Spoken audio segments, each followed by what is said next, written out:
కూడా గౌరవమే, కానీ మీకెందుకు గోదావరి అన్నది మీద అప్రహం ఉండదు అని అడుగుతున్నాం. నేను గంగానది తక్కువ చేయడం లేదు. డెఫినెట్గా గంగానదిని చూసినప్పుడు మనకు గుండె ఉత్తేజంతో పొంగుతుంది. కానీ గోదావరి నది పరివాహక ప్రాంతంలో పెరిగి ఆ నది నీళ్లు తాగి పెరిగిన వాళ్ళం కదా మేము. మాకు అనిపించదా అయ్యా మా గోదావరి పుష్కరాలకు కూడా ప్రాధాన్యత ఉండాలి, మా కృష్ణమ్మ తల్లి పుష్కరాలకు కూడా ప్రాధాన్యత ఉండాలి, మా భద్రాచలానికి కూడా ప్రాధాన్యత ఉండాలి, మా జీడికల్లకు కూడా ప్రాధాన్యత ఉండాలి, మా సమ్మక్క సారక్క జాతర రాజీ పడని స్వావలంబన స్వాతంత్రం పరాధీనతకు వ్యతిరేకంగా పోరాడిన వీరశిరోమణుల చరిత్ర కదా అది. సో మీకు నిన్న మా ప్రైమ్ మినిస్టర్ పరాధీనత అతిపెద్ద శత్రువు అన్నాడు.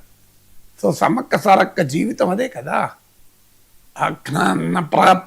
పరాధీనతకు వ్యతిరేకంగా తిరగబడ్డారు కదా. ఆదివాసీల స్వావలంబన కొరకు, వారి స్వయం ప్రతిపత్తి కొరకు నిలబడ్డారు కదా.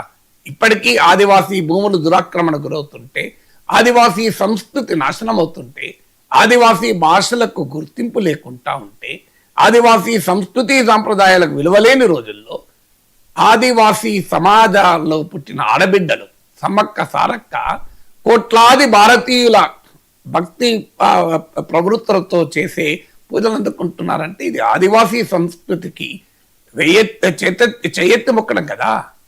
మరి దానికి ఎందుకు ప్రాధాన్యత ఇవ్వరు అని అడుగుతున్నాను. నేను అడుగుతున్నా ఏం లేదు. గిఫ్ట్ సిటీకి ఇచ్చిన ప్రాధాన్యత, గిఫ్ట్ సిటీని ఫిన్టెక్ వ్యాలీగా మార్చారు, మా విశాఖపట్నాన్ని ఎందుకు ఫిన్టెక్ వ్యాలీగా మార్చారు అని అడుగుతున్నాం మేము. గిఫ్ట్ సిటీకి అనేక రాయితీలు ఇచ్చారు కదా, మా విశాఖపట్నం కూడా ఇచ్చేసి దాన్ని కూడా ఫిన్టెక్ వ్యాలీగా మార్చచ్చు కదా. మీరు మా అమరావతిని క్వాంటమ్ వ్యాలీగా మార్చచ్చు కదా, దానికి ఎందుకు నిధులు ఇవ్వరు? ఇది క్వశ్చన్ అడిగేది. మీకు గిఫ్ట్ సిటీకి ఇచ్చినప్పుడు దీనికి ఎందుకు ఇవ్వరు?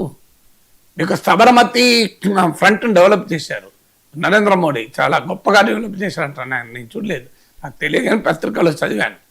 మరి మా ముఖ్యమంత్రి మూసీ ఫ్రంట్ డెవలప్ చేస్తా అంటున్నాడు. మరి దాంట్లో నిధులు ఎందుకు ఇవ్వరు? సబర్మతి నది మూసీ నది కాదా? మా ముచ్చుకుందా నది మూసీ కాదా? మా నది కాదా? మా ముచ్చుకుందా నదికి విలువ లేదా? మరి సబర్మతి నదికి విలువ ఉందా? అంటే గుజరాతీ గడ్డ పైన ప్రవహిస్తేనే నది తెలుగు గడ్డ మీద ప్రవహిస్తున్న నది కాదా అని అడుగుతున్నా. సబర్మతి రివర్ ఫ్రంట్ను అద్భుతంగా తీర్చిన Modiji Musi river front develop చేయడానికి ఇవ్వండి అని అడుగుతున్నా. తప్పేంటి? అందువల్ల తెలంగాణకు కూడా ఒక ప్రాజెక్టు జాతీయ హోదా ఇవ్వండి, ఒక పండుగకు జాతీయ హోదా ఇవ్వండి.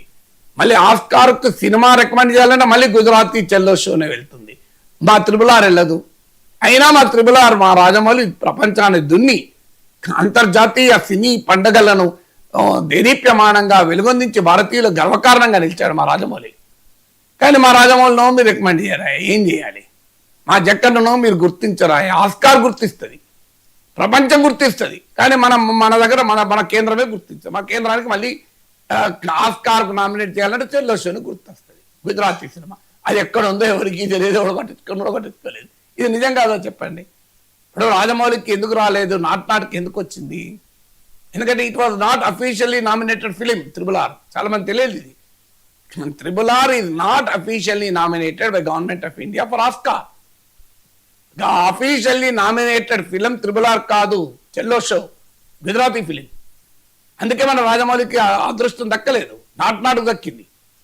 అసలు ప్రపంచంలో ఉన్న టాప్ ఫిలిం డైరెక్టర్ లెజెండ్స్ కొనియాడారు రాజమౌళి కెపాసిటీ.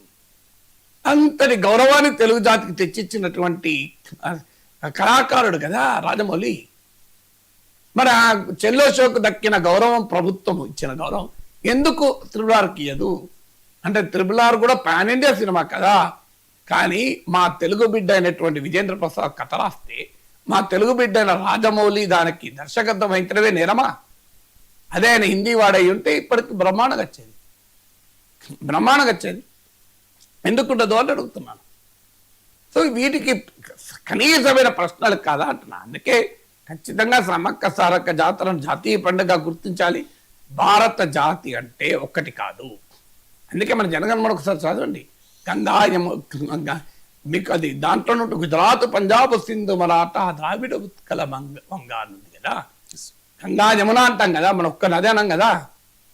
సో అందువల్ల జనగణమన ఒక్కసారి చదివితే అర్థమవుతుంది కదా. అదే మన తెలుగు వారు అలా ఆలోచించడే. మా గురుగాడు ఏమన్నాడు, తెలుగునే ప్రేమించమన్నానులే, దేశమును ప్రేమించమన్నా అన్నాడు. సో తెలుగు జాతి దేశభక్తి చూడండి. తెలుగునే ప్రేమించమన్నాను ఎక్కడ అనలే మేము, మా తెలుగు కవులు. తెలుగు ఏ దేశమేగినా ఎందుకు కాలినా పొగడరా నీ తల్లి భూమి భారతిని అన్నా, భూమి భారతిని పొగడమన్నాం. పొగడరా నీ తల్లి తెలుగు తల్లిని అనలే మన వాళ్ళకి. చూడండి కవులు, దేశమును ప్రేమించమన్నా అన్నాడు మా గురుజాడ. అసలు నిజమైన జాతీయ గీతం అది కదా. అసలు భారతదేశం మరో జాతీయ గీతంగా గుర్తించదగినటువంటి పాట కదా దేశమును ప్రేమించమన్నా, మంచి అన్నది పెంచమన్నా. మా దౌర్భాగ్యం ఆ గురజాడ అప్పారావు నివసించిన గృహంలో ఇలా పందులు తిరుగుతున్నాయి ఆ ప్రాంగణంలో. నేను వెళ్ళి వీడియో కూడా చేశాను. ఇప్పటికీ ఒక 40,000 మంది పైగా చూశారు. తెలుగు వారందరికీ చెయ్యెత్తి మొక్కాను ఈ వీడియో షేర్ చేయండి. గురజాడ అప్పారావు నివసించిన ప్రాంగణంలో మీకు ఆ పందులు తిరుగుతున్నాయి. పబ్లిక్ టాయిలెట్గా మార్చేసింది దాన్ని. వెనకాల కోచింగ్ సెంటర్ ఉంది. నేను ఆ ఇంటికి వెళ్ళి ఆ ఇంట్లోనే కూర్చొని ఆ వంశీకులతో కూర్చొని వీడియో చేశాను.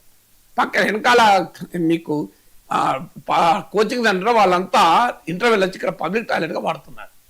ఆవేదన వచ్చింది, కన్నీళ్ళు వచ్చింది. ఆ మహనీయుడు అసలు ఏంటి అంటే మన జాతిని మనమే గౌరవించుకొని దౌర్భాగ్యం మనకుంది కనుక ఇక వాళ్ళన్నట్టు ఏమున్నది, ఎందుకు అనాలి? మనకే లేదు కదా సోయి. మనకు సోయి ఉంటే మన పాలకులకు రోజు ఏం చేసినా అక్కడ ఢిల్లీ సింహాసనానికి ధన్యవాదాలు చెప్పాలి, ఢిల్లీ సింహాసనానికి మొక్కనిల్లాలి, ఢిల్లీ సింహాసనానికి చేతులెత్తి మొక్కాలి, ఈ కప్పం కట్టుకుంటూ సామంత ప్రభువులుగా బతకాలి మనం. ఇదే కదా మన నాయకుల స్వభావము. అరే మేము ఢిల్లీని గౌరవిస్తాం, తల్లిని కూడా గల్లీని కూడా గౌరవిస్తాం. ఢిల్లీ మీద ఎంత గౌరవం ఉండాలో గల్లీ మీద కూడా అంతే గౌరవం ఉండాలి కదా. అది ఈ కనీస సోయి మన వారికి లేకపోవడం వల్ల ఇంకెక్కువవుతుంది ప్రాబ్లం.